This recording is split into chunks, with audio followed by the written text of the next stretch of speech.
So for number 58, the only thing you really need to know is that I is equal to the square root of -1, and that I squared, most importantly for this question, is just equal to -1. Because anytime you multiply a radical by itself, it just equals what's under the radical. So I squared is just equal to -1. And now we're just going to work this out. There are formulas you can memorize to do numbers like this to the third, but that's overcomplicated. We're just going to multiply this out. X times x is x squared minus 3xi. And then we're going to do these two minus 3xi plus 9i squared. And so here's where we have our I squared. So the I squared is actually just going to go away, and it's going to become a -1. So we'll multiply that by the 9 and have -9.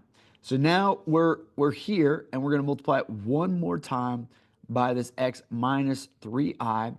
So x squared times x is going to be x to the third, and then minus 3x squared I.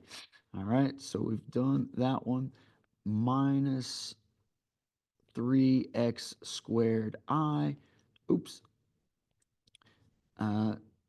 Plus 9xi squared. So we have another I squared here. So this is going to become another negative, or it's just going to switch the sign rather.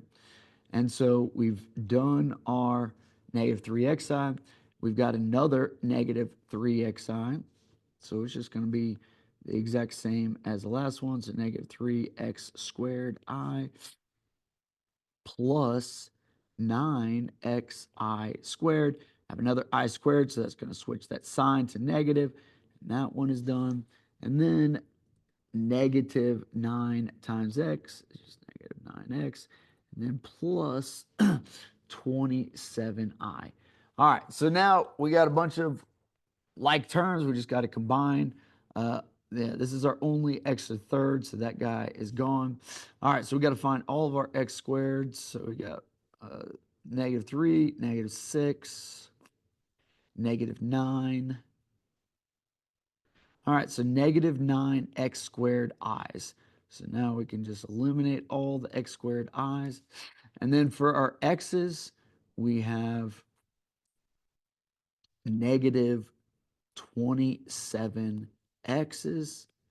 All right, so we can eliminate those plus 27i. All right, so now we're just going to find what we have. -xi squared, -27x plus 27i, which is answer F. All right, so I'm sure there are faster ways of doing it, but a lot of those require memorizing these different functions, and they're probably not going to show up on most ACTs. So this is going to get you there. It might have been just a little over a minute, but it's the way to go.